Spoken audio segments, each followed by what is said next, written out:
Before dawn, on June 6, 2025, Kyiv was jolted awake by air raid sirens and explosions. The city, long a symbol of resilience, was under a massive aerial assault. Drones buzzed overhead, followed by missiles streaking through the night sky, lighting up the city before detonating. Ukrainian air defenses fired back, but the sheer volume of projectiles was overwhelming. Residents scrambled for shelter, basements, metro stations, anywhere safe from the bombardment. In the darkness, families huddled together, fear etched on every face. The attack lasted 5 hours, with explosions and emergency sirens echoing across Kyiv. Fires raged, smoke billowed, and first responders rushed into danger. As dawn broke, the scale of destruction became clear. This was one of the largest air attacks Kyiv had endured since the war began. The city's spirit was tested yet again, as officials called it a night of terror and resilience. For millions, the war's brutality was no longer distant. It was at their doorstep. The message was unmistakable. Kyiv remained a front line in a conflict with no end in sight. The Russian assault on Kyiv was direct retaliation for Ukraine's boldest move yet. Days earlier, Ukraine launched Operation Spiderweb, a drone strike deep inside Russia, targeting strategic airfields like Engels and Diaghilevo. These bases, housing nuclear-capable bombers, were hit hundreds of miles from the border, signaling Ukraine's new reach. Reports claimed up to a third of Moscow's strategic bomber fleet was damaged or destroyed, along with major fuel depots. The drones, launched from hidden positions, slipped past Russian air defenses, stunning the Kremlin. Russian media erupted in outrage, demanding a harsh response. Some even called for nuclear retaliation. The Russian Ministry of Defense vowed revenge, setting the stage for escalation. Ukraine pressed its advantage, striking the Kerch Bridge and launching more drone attacks on Russian airfields. Each strike pushed the conflict further beyond the front lines. The war's boundaries and its risks were rapidly expanding. Russia's response was swift and overwhelming. On June 6th, it launched one of the war's largest air attacks, targeting cities across Ukraine.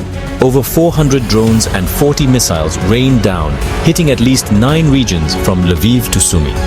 The Russian military claimed it targeted military and energy infrastructure, but civilian areas bore the brunt.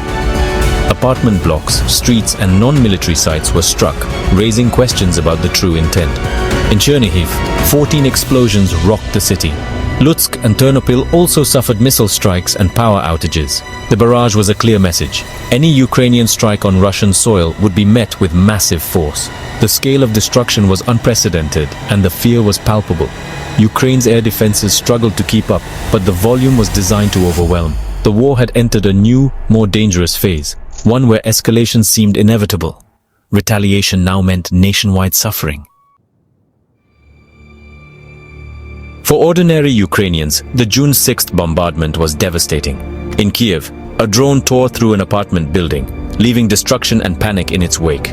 Across the country, at least 7 people were killed and dozens wounded, including first responders. Families fled to metro stations, children clinging to parents, the elderly helped by neighbors. Emergency crews battled fires and rescued the injured amid shattered glass and debris. The psychological toll was immense. Fear, grief, and uncertainty filled the shelters. Daily life was upended. Metro lines halted, power outages spread, and toxic fires forced residents indoors. In Lutsk and Ternopil, homes, schools, and government buildings were damaged. The attacks targeted more than military sites. They struck at the heart of civilian life. Ukrainians faced the grim reality that nowhere was truly safe. The war's front lines had moved into their homes and neighborhoods. Survival became the only priority. Russia's massive strike was a calculated warning. Future Ukrainian attacks would bring overwhelming retaliation. But this tit-for-tat escalation risks spiraling out of control, with each side striking harder and deeper. Urban centers and civilians are increasingly caught in the crossfire, making de-escalation ever more difficult. Ukraine's long-range drones have changed the battlefield, while Russia's barrages aim to break resistance. The war is entering a high-tech, high-stakes phase, with no clear end in sight. President Zelensky condemned the attacks, urging more Western support. Both sides vow to keep fighting, but the question remains, can diplomacy break this cycle, or is a darker chapter still to come? The world watches, hoping for a path away from further devastation.